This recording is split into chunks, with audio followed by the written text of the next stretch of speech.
The hardest part of teaching isn't always the loud kids. It can be the students who've gone quiet and the ones who've already decided they failed before they've even started. That's Learned Helplessness, and today I am sharing 7 ways that building a growth mindset culture in your classroom will directly change student behavior, and why the connection between the two, growth mindset and learned helplessness, is more powerful than most teachers actually realize. So just to introduce myself, I'm Marian with Engaging Curiosity, and I'm here to help you build calm, engaged classrooms. So before we dig in, I just want to let you know there is a free resource linked in the description called the Calm Classroom Foundation Checklist, and like I say, it's in the description. So let's get started on today's video. We're talking about those classroom moments where you are absolutely certain a student can do something. You have watched them work, you know their ability, and yet still they will not move.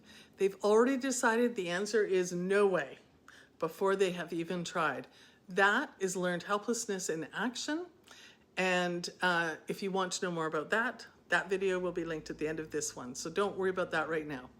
Let me tell you about a student I had. I was introducing my class to mealworms, and we were going to observe the full process of metamorphosis over several weeks. As I called groups up to look at them, I noticed one student was kind of hanging back. She was a really sweet little girl. She wore her heart on her sleeve, and she was clearly not comfortable. So I let her stay where she was. When the group moved on, her group moved on, I gave her a quieter chance, just the two of us, to come up on her own, and she was really still quite freaked out. So I showed her the lid was locked. I promised to hold the container in 2 hands so nothing could fall or escape. And no, still, she wasn't having anything to do with it. So I respected that completely. I let her know that if she ever changed her mind, I would sit with her and we could look at them together. You have to understand, the kids loved them. So there was a lot of peer pressure to be curious about this. But she never did ask me. So now, I want to be careful here. There may have been something real behind that response, an actual experience with an insect that made it genuinely hard. I get it. I am not dismissing that. But I also watched this same student hold herself back in other situations where there was no real barrier at all, just a belief that she could not. Here's what I want you to hold on to. I had the gift of keeping my students for 2 years. And over those 2 years, with consistent, deliberate work on growth mindset, I watched that same student genuinely grow. Her on-task behavior improved. Her relationships with her peers shifted. Her sense of humor came out. Her learning improved. That is not just a win for my classroom management. That is a win for her little soul. And in my experiences, those things don't happen separately anyways. So that was exciting. So here's what actually worked with her and with many of my students. When a student was stuck, say on a math question, I wouldn't just give them the answer. I'd sit with them and ask questions one at a time in the right direction. As many of us do, I get that. And when they get there, I'd stop and I'd say, did you notice what just happened? All I did was ask you questions. You figured that out. And then we'd say one of these things together. I can do hard things. I will not give up. I am proud of myself. I am a problem solver. Not all of them every time, because then they would become deaf to these statements. So sometimes just one. They might say the first one. Sometimes I'd just say, see, you can do hard things. And they'd smile and give me a thumbs up. Sometimes I'd ask, how does that feel?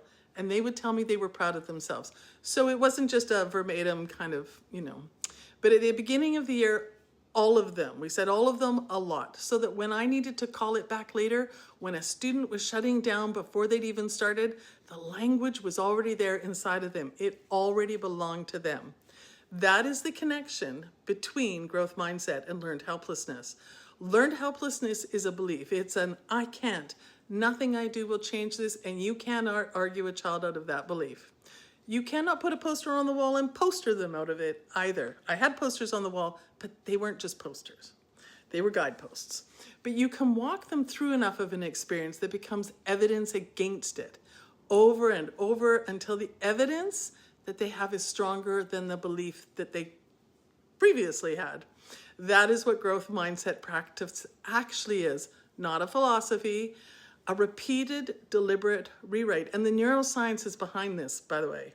So if you already watched my video on learned helplessness, you know exactly what that I can't looks like and feels like in a real classroom. This is the other side of the conversation. Growth mindset is not just a philosophy.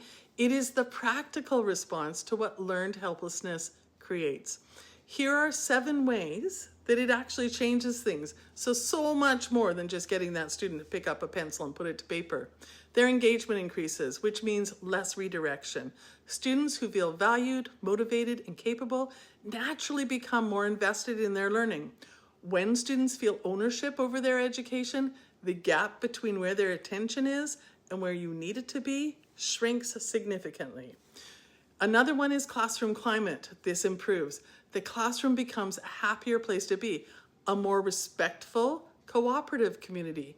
Communication improves, conflict resolution becomes easier, and the children become more empathetic towards each other. Watch what that does to behavior in your classroom. It's great. So academic confidence builds and students begin to know themselves as learners. Students feel supported and motivated, so their achievement improves. Growth mindset strategies focus on individualized learning, constructive feedback, and students setting realistic personal goals. And if that sounds like a lot of work, check out my differentiation videos. Anyways, and as they work in this environment, they become more aware of their own strengths and weaknesses, what they need, how to learn best, when to ask for help. That self-knowledge matters as much as the confidence itself. All right, we're up to number 4 of 7 ways that growth mindset impacts the classroom. The student-teacher relationships deepen. The student-teacher relationship is foundational. The research on this is consistent and clear.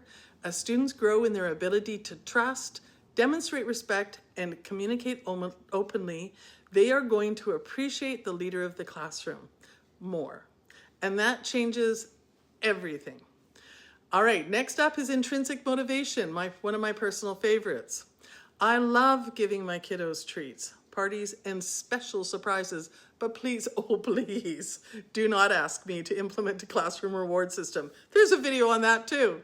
As students develop a genuine love for learning, they become more self-directed and more motivated to take responsibility for their own academic performance. That is the goal. That is what we are looking towards, working towards. So, and then we're on number 6, which is collaboration becomes a genuine classroom skill. Growth mindset strategies mean a lot of working together. Students share more ideas and learn from each other. These are essential skills for real world work and play, and they make your classroom run better at the same time. Number 7, the last one is the gains follow students beyond your room. All of these things benefit your students positively, not just while they're in your class, but for years and years to come. Your students become adaptable, resilient, confident, and with skills and attitudes to handle challenges and meet goals far beyond your classroom walls.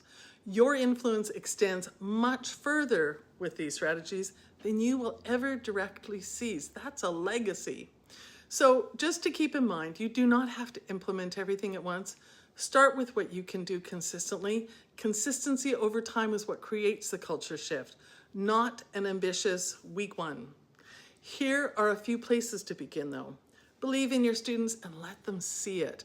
This sounds simple, it is not, but students are perceptive, and when you genuinely believe they can grow, it changes how you respond to them and they notice. And there's more about that in my positive reinforcement videos. Shift the focus from marks to effort and progress. I know we have to mark academically, but we can also shift our focus. What are you trying to get better at? What did you try? What did you notice? These questions build a different relationship between students and their own learning, so positively impact the academic, but encourage personal growth. Normalize mistakes, including your own. When you make an error in front of the class and respond with curiosity rather than anxiety, you are teaching them something more valuable than anything you are teaching from the curriculum, because we learn from mistakes. Build in regular time to work together. Collaboration does not manage itself, especially early on. Teach it, practice it, set clear expectations for what it looks like, and then give students plenty of opportunity to do it. Monitor, circulate, and engage. Teach and practice self-regulation explicitly. Perseverance and emotional regulation do not arrive on their own. They're skills. Teach them the way you teach everything else, and this can simply be done while you're modeling and circulating as they work collaboratively. Simple, simple, not an extra thing.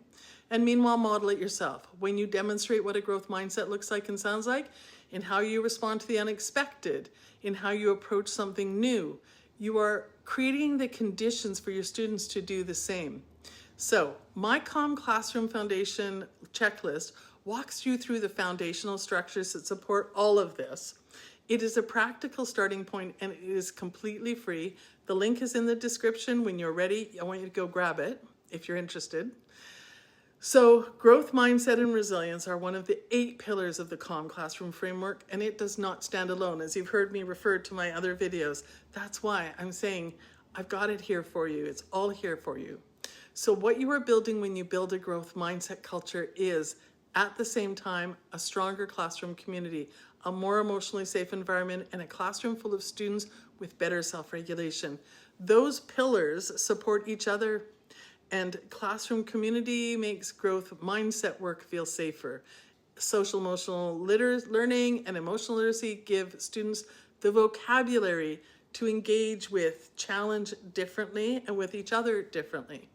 Clear expectations provide the steady structure that lets risk-taking feel possible.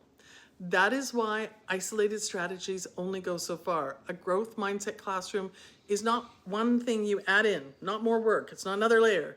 It is a way of building a classroom deliberately over time across connected systems, and all of these changes in your students will naturally change how your classroom feels and how your students behave inside of your classroom. And here's something worth sitting with. Embracing a growth mindset is not just about helping your students. If it does all of those things for them, it is doing it for you too. Let your own growth mindset shine and watch what happens in your classroom. If you have not started yet, start tomorrow. You do not need to do it all at once. The impact builds over time, and it is absolutely worth it. Thank you so much for being here today. If this was helpful, please like and subscribe. It genuinely helps me reach more teachers who need this. And again, I mentioned my free Calm Classroom checklist, which is in the description, and I think it's actually in the comment. And if you want to learn more about my video on learned helplessness that I've mentioned, find it linked here in the comments and in the description. Thanks for joining me. Bye for now.